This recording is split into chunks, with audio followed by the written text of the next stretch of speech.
KFN 시사 토크쇼 프리즘. 이번 순서는 렛츠고 유럽 인문 기행 시간입니다. 유럽의 미술과 영화 등 다양한 예술 작품들을 통해서 유럽의 인문 사회를 알아보고 그리고 사람 그리고 삶의 지혜에 대해서 이야기해보는 시간입니다. 지난 시간까지 이제 르네상스 시대의 화가와 작품들을 한번 살펴봤는데요. 이번 주부터 새로운 시대로 한번 넘어가 보려고 합니다. 바로크 시대의 농민들의 화가 브루겔에 대해서 얘기를 나눠봅니다. 오늘도 소르본 대학 박사이신 박혜숙 박사님과 함께합니다. 박사님 안녕하세요. 네, 안녕하세요. 지난 시간에 이제 아르테미시아 젠틀레스키 이야기 나누면서 르네상스 얘기를 했었는데요. 네. 이제 바로크 시대를 소개해 주신다고 하셨는데 일단 바로크로 가기 전에 르네상스 저희가 첫 시간에 말씀을 나눴긴 했습니다만은 르네상스 시대의 예술을 간단하게 정리한다면 어떻게 할 수 있을까요? 네, 이 르네상스는 일단 신본주의에서 인본주의로 넘어가는 그런 시대라고 말씀드렸는데요. 네네. 시대적인 것을 보면 르네상스가 왜 제가 새로 태어난다고 얘기를 했었잖아요. 네, 리본이라고 그러셨어요. 네, 리본인데 네. 왜 리본이냐 하면 기원전 50년부터 서기 400년까지는 완전 그리스 로마 시대였고 그때는 기독교가 없었거든요. 네. 그런데 이제 400년부터 한 1000년 사이가 완전한 기독교 사회였어요. 네. 네, 그러니까 헬레니즘은 완전히 잊혀졌죠, 그동안에. 예. 그랬는데 십자군 전쟁을 1000년부터 1200년까지 한 200년 동안 십자군 전쟁을 하면서 이 동쪽의 문화가 헬레니즘이 완전히 쏟아져 들어오면서 다시 옛날에 그리스 로마 시대에 잊혀졌던 그런 인본주의가 들어온 거죠. 네. 네. 그래서 미켈란젤로의 그 인간의 몸은 너무나 아름답게 그려지고 그전에는 죄인이고 이랬던 인간이 완전히 이제 인본주의적으로 아름답게 그려지고 인간이 아름답게 묘사되고 그리고 무엇보다도 가장 큰 특징은 원근법이 시작됐죠. 그래서 사람을 똑같이 그리는 네 그런 그 모나리자 같은 그런 그림을 보면은 그런 원근법 그런 게 그것도 굉장히 인간적인 이제 시각으로 바라보는 거거든요. 네. 네, 그런 이제 특징을 가지게 됐죠. 네. 네. 그래서 이제 르네상스의 뒤를 이어서 이제 바로크 시대로 넘어가게 되는데 이게 바로크는 보면 뭐 음악계도 있고 미술계도 있고 다 있네요. 이게 바로크 시대라는 게 어떤 의미죠? 그러니까 바로크는 르네상스 시대만 해도 뭔가 좀 안정적이고 균형적이고 그랬었는데 바로크 시대에는 그게 좀 더 이제 과장되고 사실 바로크 시대에는 유럽의 그 왕가들이 돈이 어마어마하게 많았던 그런 시대거든요. 네. 그러니까 르네상스 때도 물론 돈이 많아지면서 인본주의가 됐지만 바로크 시대에는 아메리카 식민지로부터 어마어마한 돈이 들어와서 너무나 권위적이고 바로크 시대라고 하면은 르네상스 시대보다 훨씬 과장되고 그런 그리고 이제 미술에 있어서는 우리가 그림을 비교해 보자면은 굉장히 그림 자체가 음울하기도 하고 왜냐하면 르네상스 시대의 그 레오나르도 다빈치나 이런 그림에서 보여주는 원색이라던가 안정감 이런 게 자꾸 보면은 실증나잖아요. 완벽한 균형미 이런 건 너무 깎아놓은 듯해서 오히려 질리는. 네네. 그러니까 이제 점점 더 큰 자극을 바라는 거예요. 네네. 돈이 더 많아지니까 뭔가 더 크게 자극적인 그림이 더 잘 팔리고. 그러니까는 막 이렇게 삐딱하게 그리기도 하고 뒤에 말씀드리겠지만 레오나르도 다빈치의 최후의 만찬하고 틴토레토의 최후의 만찬을 비교해 보면 아주 분명하게 나타나는 게 틴토레토의 최후의 만찬에서는 빛도 굉장히 자극적이고요. 그다음에 구성이 막 삐뚤어져 있다거나 그다음에 막 음울해요 그림이. 네, 그런 어떤 굉장히 약간 더 크게 자극적인 그리고 또 예를 들어서 미술에서는 그렇지만 음악에서도 뭔가 더 막 과장되고 권위적이고 그런 바로크 예술이다 그러면은 하여튼 그 귀족들의 권위가 최고조에 올랐던 때 그런 예술이라고 할 수가 있죠. 그러니까 말씀을 드리니까 딱 이해가 되는 게 너무 깔끔하고 정갈하고 빈틈 하나 없이 완벽한 그런 것들은 보기에는 굉장히 멋있는데 자꾸 보면 뭐 좀 더 새로운 거 없어 하면서 왜 너무 모범생보다 약간의 불량기가 또 눈에 또 확 들어오는 것 같은 그런 느낌이에요. 하여튼 왠지 모르게. 자극적인 것. 그러면 이게 이제 바로크 시대가 탄생하게 되는 어떤 계기, 배경이 좀 있을까요? 네, 그게 미술에서는 르네상스 시대에는 중심이 이태리거든요. 네. 네, 이탈리아인데 바로크 시대에는 중심이 암스테르담으로 가요. 아, 네. 그렇게 가게 되는 지리적인 그 이유가 역사적으로 큰 이유가 1453년 정도에 동로마가 멸망을 하거든요. 네, 네. 그랬더니 이 동쪽으로 가는 무역로 실크로드니 이런 게 다 막혀버린 거예요. 아, 네, 네. 그러니까 이제 유럽 사람들은 갑자기 막 무역을 하던 이 동쪽으로 실크로드니 뭐 인도, 중국 이쪽에 무역로가 다 막혀버리니까 오스만에 맥혀서요. 네네 오스만이 네 그래서 음. 동로마가 멸망을 해보니까 무역로가 막혀버린 거죠. 아, 그러니까 예를 들면 우리가 지금 미국이랑 중국이랑 무역하는데 완전히 무역로가 막혀버렸다고 네네. 생각을 하면 그래서 이제 막 아우성을 치다가 드디어 1492년도에 한 50년쯤 뒤에 한 40년쯤 뒤에 콜럼버스가 지구가 둥그니까 이쪽으로 쭉 가면 인도로 갈 거다. 그렇게 생각을 한 거예요. 네네. 아메리카 대륙이 있는 걸 모르고. 그렇죠. 그렇게 가다가 이제 아메리카 대륙을 발견했잖아요. 인도를 찾아간 거예요. 인도를 네네, 찾아가려고 가다가 보니까. 가다가, 네네. 네. 아메리카 대륙이 있는 걸 모르고 지구는 둥그니까 이쪽으로 이제 이렇게 가다 보면 인도로 갈 거다. 네네. 그랬는데 그 인도 쪽으로 가다가 아메리카 대륙을 발견했잖아요. 네네.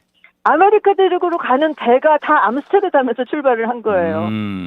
그러니까 이제는 그 전에는 청년들이 돈을 벌려 그러면 동서무역을 하려 그러면 베니스로 다 눈만 뜨면 가서 이제 장사를 해서 돈을 벌었는데 그렇죠. 이제는 유럽의 청년들이 다 이제 너도 나도 눈만 뜨면 암스테르담으로 가요. 네. 아메리카 대륙으로 가는 배를 타려고요.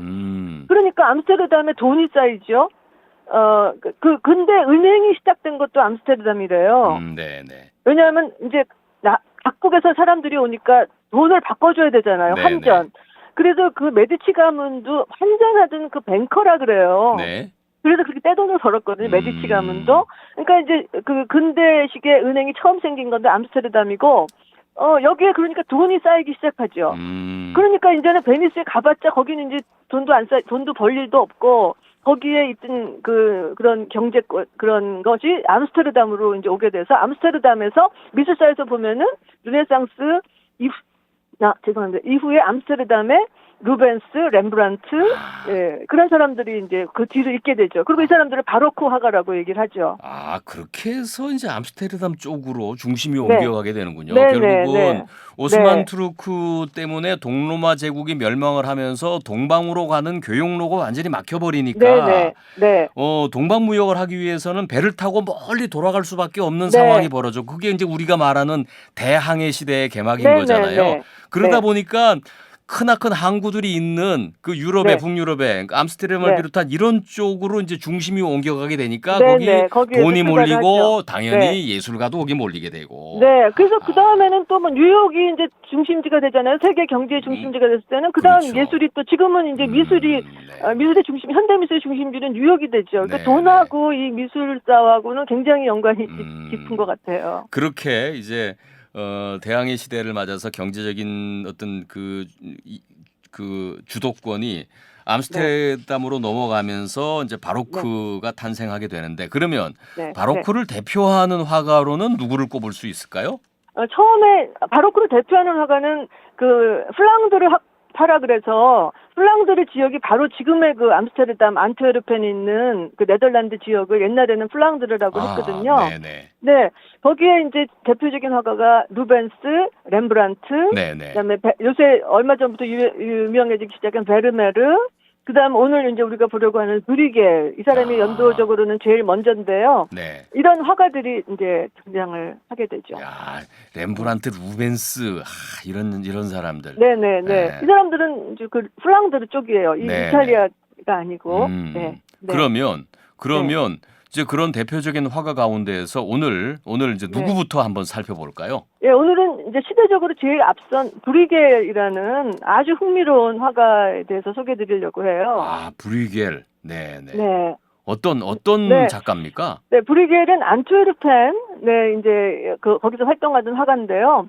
이 사람은 화가라기보다 화가는 그림을 그려서 팔아야 화가인데 이 사람은 굉장히 신분이 높은 사람이었는데 그냥 자기가 좋아서 그림을 그리는 거예요. 그림을 판 게 아니라. 귀족이었어요? 네네네.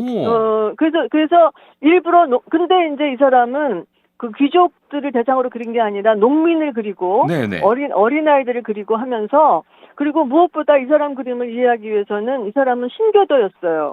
네. 근데 그때 이 지방을 그쪽을 다스리던 나라가 스페인이 여기를 식민지였거든요. 네. 거기가 스페인의 식민지였다 그래요. 네. 브리겔이 있었던 시대에. 근데 스페인은 완전히 구교의 종주국이거든요. 그렇죠. 그러니까 신교인들은 탄압하고 막 죽이고, 네, 잘못하면은 막 잡혀가서 이제 죽고 막 그럴 시대에 이 브리겔은 신교도였죠. 그래서 브리겔의 그림 안에는 구교에 대한 비판, 사회적인 어떤 권위에 대한 비판, 그런 것이 굉장히 해학적으로 그려져 있어요. 네. 그랬던 화가로 유명하죠. 예. 신분이 높은 그 귀족 출신 그런 여유가 있는 네. 그런 그 출신의 화가인데도 작품들을 보면 네. 서민들 특히 농민들의 어떤 그 일상의 삶들 이런 것들을 굉장히 그 세밀하게 묘사를 하고 있네요. 네, 이 사람은 당시에는 그림의 그 소재가 될 수 없었던 네. 농민이나 어린아이들을 그리는데 네. 그거를 또 이제 대상만 그랬다는 게 아니라 그들의 그림을 통해서 굉장한 어떤 사회 비판, 종교 네. 비판 이런 것을 보여주기 때문에 굉장히 흥미로운 화가죠. 마치 이제 우리나라 회화로 치면 그 네. 단원이나 이런 삼원의 그 풍속화 같은 그런 그 그렇죠. 사람들의 그 일상에서의 삶의 모습들을 굉장히 네네. 세심하게 그리고 있네요. 네, 이 사람은 무엇보다도 무슨 신화 속의 인물이니 뭐 성경 속의 대단한 인물이니 뭐 다들 그러지만 네. 나는 그냥 우리 일상생활에 사는 우리 이웃과 농민과 어린아이들이 이게 네. 더 중요하다. 이런 얘기를 한마디로 얘기하면 그런 네, 얘기를 한 사람이에요. 오. 네, 뭐 역사적으로는 뭐가 잘났고 이런 얘기가 귀족들이 어떻고 뭐 성경에서 누굴 얘기했지만 아니 예를 들자면은 이제 십자가를 지고 가는 그리스도라는 그림이 있어요. 네. 큰 그림인데 그 안에 십자가를 지고 가는 그리스도를 찾으려면 네. 한참을 찾아야지. 그 가운데 이렇게 조금 있고요. 네네. 그 주변은 다 이 보통 민중들이 전부 다 그려져 있어요. 그리고 저 멀리 보면은 골고다 언덕에 이제 십자가 세워져 있거나 뭐 이렇거든요. 네네. 다시 말하자면 카톨릭에서는 십자가만 중요하고 막 예수님 그렇게 그리고 그렇게 하지만은 그 십자가 그게 그 주인공보다 더 중요한 게 우리 그 옆에 보통 사람들이다 이렇게 얘기하는 것 같아요. 네네. 예를 들면 또 베들레헴의 호구조사라는 그림이 있는데 여기에서는 마리아가 이제 말을 타고 이렇게 이제 호구조사를 하러 베들레헴에 갔는데 여기서도 마리아는 완전히 저쪽에 이렇게 홀대받고 주인공이 아니에요. 네네. 그 대신에 거기에 마을 사람들, 막 호구조사하는 그 창구에 막 몰려든 사람들이, 더 주인공이라 그럴까요? 그러니까 굉장히 흥미롭죠. 카톨릭에서 말하는 지금까지 얘기하는 성경 안의 주인공, 이런 주인공들이 이 사람 그림 안에서는 아주 조그맣게 이렇게 찾기도 힘들게, 그려져 있어요. 그런 게 바로 이제 해악이라는 그런 얘기죠. 네. 그러니까 그 이제 아주 뭐 고담준론 고상한 거를 그린 게 아니라 평범한 사람들의 평범한 일상들을 그렸다는 건데 그러면서 어찌 보면 귀족들 이런 사람들을 이제 풍자하는 이제 그런 작품들을 했군요. 알겠습니다. 좀 더 자세한 그 브루겔에 대한 얘기는 다음 시간에 계속 이어서 듣도록 하겠습니다. 네, 잘 들었습니다. 네, 감사합니다. 네, 지금까지 유럽 인문기행 박혜숙 박사님과 함께